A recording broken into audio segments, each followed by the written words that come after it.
Good morning. I'm at the beach, and this is the crazy thing the waves do. Hi.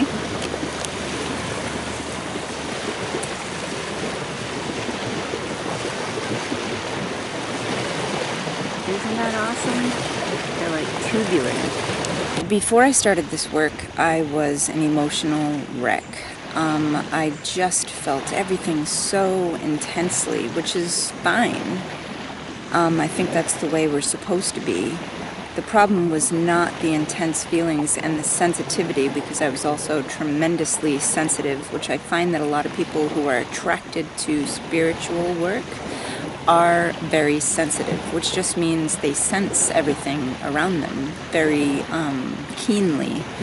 They feel and notice subtle things in their body, in their emotional body. So that's great. Being sensitive is awesome. Feeling things intensely is great. The problem isn't the feelings, it's the attachment to the feelings. So it's being unable to let go of the feelings. So perpetuating, especially negative feelings, is just detrimental to your health, your well-being. It can destroy your entire life, because if you're addicted to these negative emotions, which is absolutely positive. I'm going to do a blog post really soon on emotional addiction, I swear, because I think it's so important. It's life, really. It really can either mean that you're miserable or that you're having a good life. So it makes all the difference in the world to break those emotional addictions. But anyway, I was addicted to negative emotions, and I was living in a story of negative emotions, and that was the problem. So this is a process that I discovered that works for me, and it might not work for you. I'm not a guru. I say that all the time. I only want to share what works for me. So here's what I have. Now, first of all, I rehearse every single day during my morning meditations when I am rehearsing the day and my vision of my life. I have a saying that I say to myself, which is, I transmute all negative emotions into their highest forms to spiral me up higher and higher.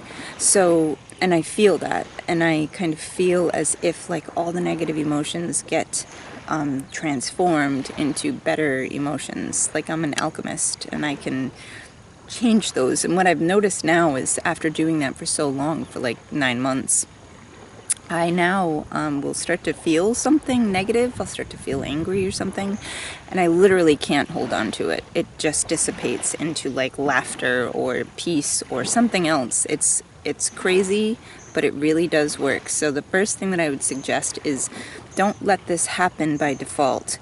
Rehearse how you're going to respond to your negative emotions. Do this in the morning. This is what I do. It's what works for me. I take a few minutes to imagine, whenever I feel something negative, it turning into something positive, and it's amazing, because that's what happens. It just disappears. Other than that, this is what I have for dealing with negative emotions. There's a whole emotional refractory period that I want to talk about, but we're not there right now. This is just what I do when I'm upset, when I'm having like a bad morning. I remember that I am whole and complete, and that nothing is separate from me. So that's the first thing. So if I'm mad at, I don't know, that I can't find my keys, let's say, because that really, for some reason, I don't know what it is, but electronics not working and like not being able to find my keys, or my phone, it triggers me. It's what I get angry at, those kind of stupid things. So if I just take a breather and just realize that, like, it's okay if I can't find my keys. My life is still good. I'm a part of everything. I'm not separate from anything or anyone. I'm not separate from my keys, wherever they are. I'm whole, and I don't need anything. I don't even need my keys. I can just be and be alive. It sounds really weird, but next time you're upset, just think to yourself, remember that you're whole and you don't need anything to be different right now. You can just be and be alive. I quickly set an intention to respond as my highest self. So if I'm upset, sometimes the best thing that I can do, the only thing that I can do, is just say the words. So I may not even mean it. I might be pissed off and like irritated at somebody, and the very best that I can do is just say it without feeling it, and maybe without even meaning it. I'll just say, I intend to respond as my highest self to create a better outcome. And I'm still pissed off. Like, I'm still feeling irritated sometimes. Not so much anymore, but when I first started this work. And it just saying that, just setting that intention verbally and mentally without having any feelings attached, just saying the words starts to move me upward. The words have power. So if you're not feeling like you want to respond as your highest self, which you probably aren't if you're upset, then just say it. Just say that you're going to respond as your highest self, that you intend that. Sometimes if I'm really stuck in an emotion, and I did this probably about 6 months ago, I was really angry, and I just couldn't get out of it. I was stuck. I'll talk to the emotion. I'll be like, okay, where are you in my body? And this is part of embracing it. This is part of like using it for what it's intended to be used for. Feelings are messages that are like guidance. They're guiding you. Just like if you smelled that something was rotten, you wouldn't eat it. If you're feeling negative about something, that's trying to give you a message about something, trying to tell you that this isn't right or something.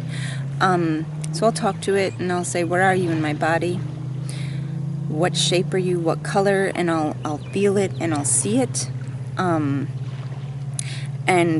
this like honors the emotion. It lets it be there. And sometimes that's all I need to do. I don't even need to go any further than that. Where are you in my body? And I just need to feel it fully, and then like it's gone and I can't even find it anymore. But if I need to continue with that, I will ask, what do I need to do right now in order to transmute you into your highest form? And I always get an answer. So you can literally talk to your feelings and say, what do you need from me? What do you need me to do so that we can get back to a good place?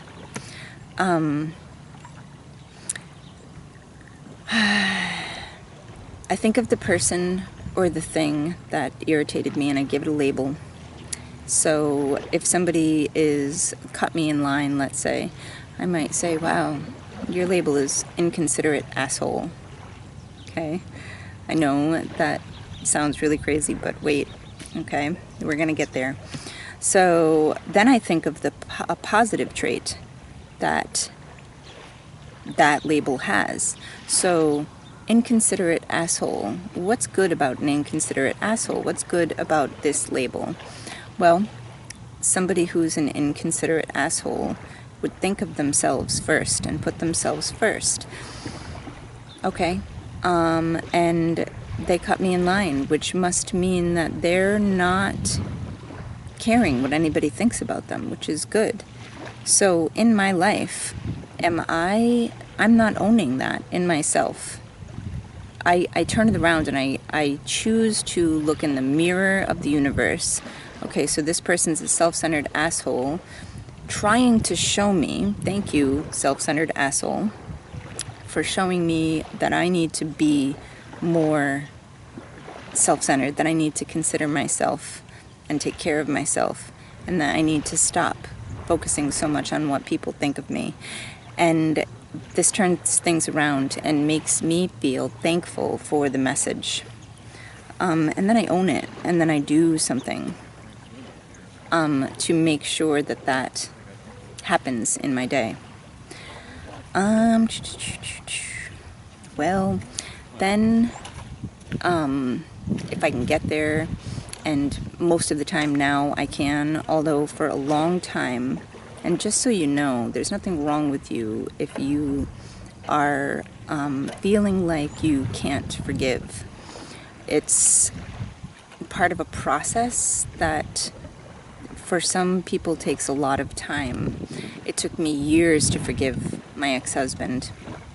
And I just couldn't get there authentically, so I would just say it over and over again. And then I found the Hawaiian prayer.